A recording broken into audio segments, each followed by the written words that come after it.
Sommes-nous sur le point de vivre une nouvelle crise des marchés? Avec autant d'instabilité politique et de signes de ralentissement économique, il est naturel de se poser des questions. Mais c'est justement dans ces périodes que naissent les meilleures opportunités pour faire croître son patrimoine. Dans cette vidéo, à partir de données et de schémas historiques, vous allez comprendre comment les investisseurs avisés se préparent et s'enrichissent dans le chaos. La volatilité est de retour sur les marchés. Des informations contradictoires sur les droits de douane, des déclarations imprévisibles de dirigeants politiques et une conjoncture économique mondiale sous pression à cause de taux d'intérêt élevés ont créé un climat de tension permanente. L'investisseur moyen le ressent dès qu'il ouvre son application d'investissement. Un jour d'euphorie, le suivant une chute brutale. Mais qu'est-ce qui se cache derrière cette instabilité? L'année 2025 s'annonce comme un marché kangourou, un terme technique désignant un marché qui évolue latéralement, avec des bonds haussiers et baissiers, mais sans direction claire. Ce n'est ni une tendance haussière bien établie, ni une spirale baissière. C'est un marché en zigzag, qui déroute et épuise émotionnellement ceux qui tentent d'anticiper le prochain mouvement. Cela vous semble familier? Pour l'investisseur rationnel, ce scénario exige plus de prudence que d'audace. Il n'y a aucun avantage à essayer de deviner le point bas ou le sommet. Au contraire, c'est précisément dans ce type d'environnement que les plus impulsifs perdent le plus d'argent. C'est pourquoi les grands gestionnaires institutionnels augmentent leur position en liquidité. Pas par peur, mais par stratégie. Ils savent que dans un tel contexte, le véritable gain vient du fait d'avoir de la trésorerie disponible lorsque les prix chutent, pas en courant après chaque variation. Et c'est exactement ce que nous allons explorer dès maintenant. Dans les prochaines minutes, vous allez comprendre pourquoi tant d'investisseurs agissent à l'encontre de leur propre logique, comment utiliser les données pour protéger votre capital, et comment transformer ce cycle instable en une véritable phase d'accumulation de patrimoine. Restez jusqu'à la fin. Vous en ressortirez avec plus de clarté, une direction précise, et si vous appliquez bien ce que vous allez voir, une chance réelle de sortir de cette crise plus fort que vous n'y êtes entré. Il existe un schéma émotionnel que la majorité des investisseurs répètent, crise après crise. C'est le cycle psychologique de l'investisseur. Comprendre ce schéma est peut-être la première étape pour éviter les erreurs qui détruisent des patrimoines pendant les périodes de turbulence. Tout commence par l'euphorie, ça ne peut que monter, ça ne baissera jamais. C'est le sentiment dominant quand tout le monde gagne, et que personne ne veut rester sur la touche. Puis, inévitablement, survient la première correction. La réaction? Le déni, ce n'est qu'une prise de bénéfice, ça va vite repartir. Quand les baisses s'aggravent, la peur s'installe. Est-ce que je devrais vendre une partie pour limiter les dégâts?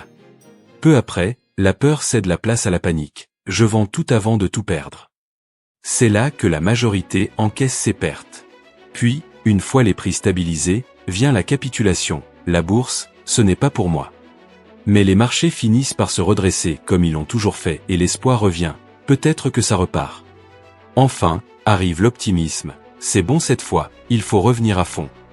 Mais à ce stade, les prix sont déjà trop remontés. Ce qui rend tout cela encore plus dangereux, c'est le biais de confirmation. L'investisseur, pris de panique, cherche des gros titres qui valident sa décision. Et les médias, à la recherche de clics, alimentent précisément cette peur. Quand les marchés chutent, les titres criards se multiplient. Crise en vue, vendez tout avant qu'il ne soit trop tard. Des études comportementales, comme celle publiée par Dalbar aux États-Unis, montre que l'investisseur moyen fait moins bien que l'indice qu'il essaie de suivre. Non pas par manque d'informations, mais à cause de comportements impulsifs. Nous avons donc ici une règle d'or, mais difficile à appliquer. Agir à contre-courant du sentiment dominant.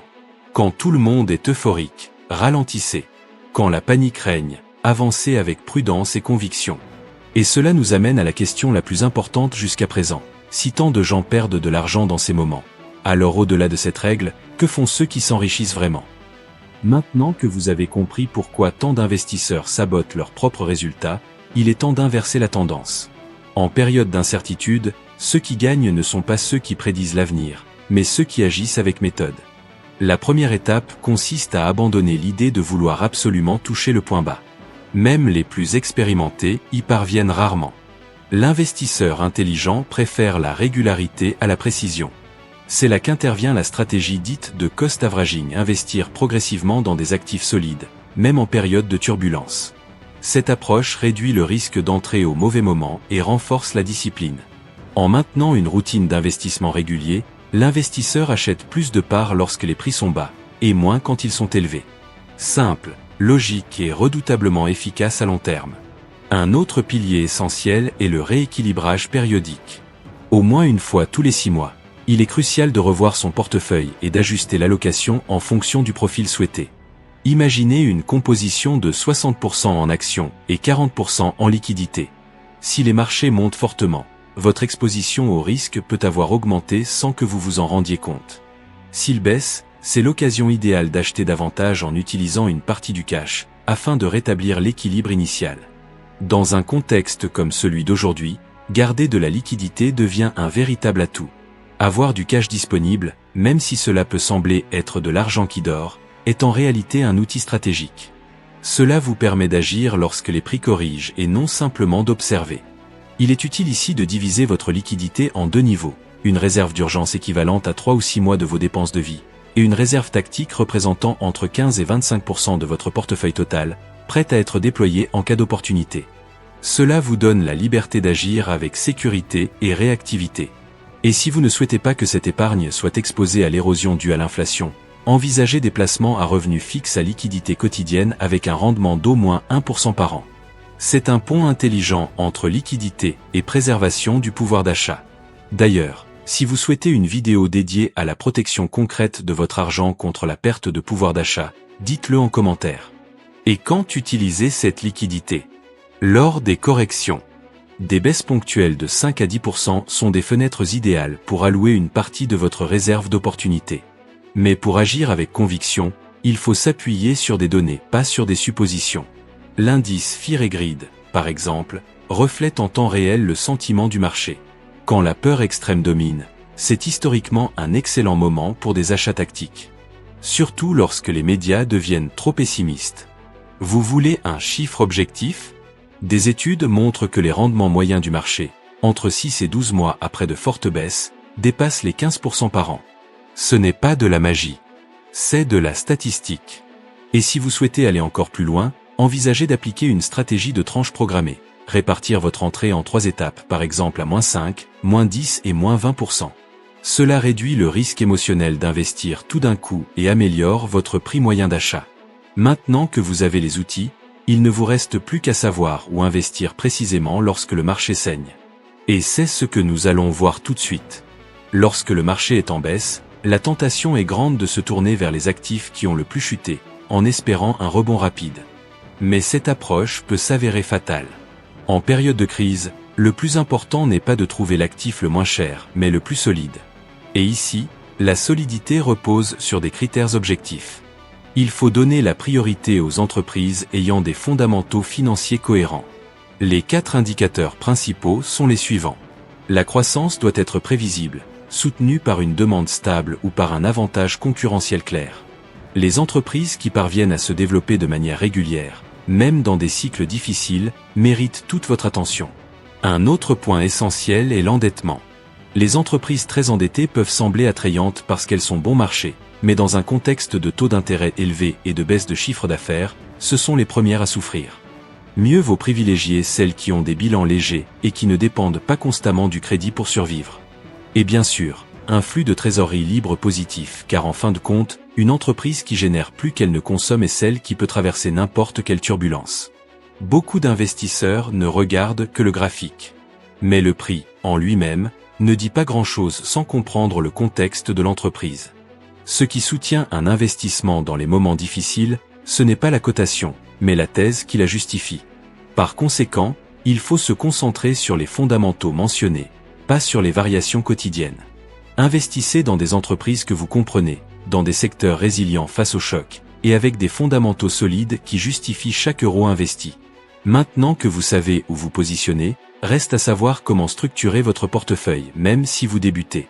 Et c'est ce que nous allons voir tout de suite.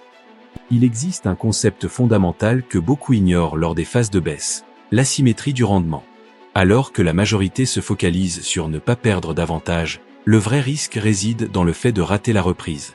Quand le marché repart à la hausse, et il repart toujours, les plus gros gains vont à ceux qui étaient déjà positionnés. Attendre trop longtemps, en essayant de deviner le point le plus bas, est souvent la façon la plus rapide de rater le rebond et les meilleurs jours de l'année. C'est pour cela que tant de personnes quittent le marché dans la panique, en espérant racheter moins cher plus tard. Mais lorsqu'elles décident enfin de revenir, les prix ont déjà remonté et l'opportunité est passée. Il n'est pas nécessaire d'être le premier à acheter, mais il faut surtout éviter d'être le dernier. L'organisation de votre portefeuille, dans ce contexte, doit refléter à la fois la protection et la réactivité. Pour les profils prudents, une structure avec 70% en ETF diversifié et 30% en liquidité, combinant réserve d'urgence et réserve tactique, offre un bon équilibre entre sécurité et opportunité. Pour les profils modérés, 60% en ETF, 25% en cash et 15% en actions de secteur solide permet de capter de la valeur sans perdre en stabilité. Mais avant d'agir, il est fondamental de revoir votre portefeuille avec lucidité. Il ne s'agit pas d'une auto-évaluation floue, mais de questions précises menant à des décisions concrètes. En voici quelques-unes. Vos actifs reposent-ils sur des fondamentaux solides? Analysez les rapports trimestriels, les marges opérationnelles, l'endettement et les flux de trésorerie. Si la réponse est oui, conservez vos positions et envisagez même de les renforcer en cas de baisse. Si la réponse est non, ou si vous n'en avez aucune idée, il est probablement temps de revoir votre portefeuille. Rappelez-vous qu'en achetant des parts d'une action ou d'un fonds, vous devenez copropriétaire. Deveniriez-vous associé d'une entreprise dont vous ignorez la santé financière? Disposez-vous de suffisamment de liquidités pour agir si les prix chutent encore? Évaluez la taille de votre réserve d'opportunité. Si elle représente au moins 15 à 25% de votre portefeuille, vous avez une marge de manœuvre pour profiter des corrections. Si ce n'est pas le cas, donnez la priorité à la reconstitution de cette liquidité dès maintenant, avant une prochaine chute. Réduisez vos dépenses et cherchez à générer un revenu supplémentaire pour atteindre cet objectif. Votre portefeuille reflète-t-il réellement votre profil de risque? Si les fluctuations récentes vous ont empêché de dormir, votre exposition est peut-être trop élevée. Réduisez alors la part en action et recherchez un meilleur équilibre. En revanche, si vous êtes resté serein, vous êtes peut-être prêt à assumer un peu plus de risques stratégiques. Avez-vous un plan écrit pour saisir les opportunités? Si oui, parfait, suivez vos déclencheurs prédéfinis et évitez d'improviser. Sinon, construisez en 1. Déterminez vos critères d'entrée par tranche, les secteurs que vous souhaitez renforcer, et quand procédez à un rééquilibrage. C'est précisément cela qui fait la différence entre ceux qui voient leur patrimoine fondre et ceux qui le multiplient. C'est ainsi que vous transformez un marché en chute libre en une opportunité de sortir de la crise plus riche que vous n'y êtes entré, avec stratégie, données et patience. Si cette vidéo vous a aidé à voir des opportunités là où d'autres ne voient que la panique, abonnez-vous à la chaîne et partagez-la avec quelqu'un qui attend encore le bon moment. L'histoire montre que les marchés récompensent la constance, pas la perfection. Il ne s'agit pas de prédire l'avenir, mais de réagir avec logique lorsqu'il se présente. À vous de choisir, faire partie de ceux qui se plaignent de l'économie, ou des rares qui profitent du chaos pour s'enrichir. On se retrouve dans la prochaine vidéo.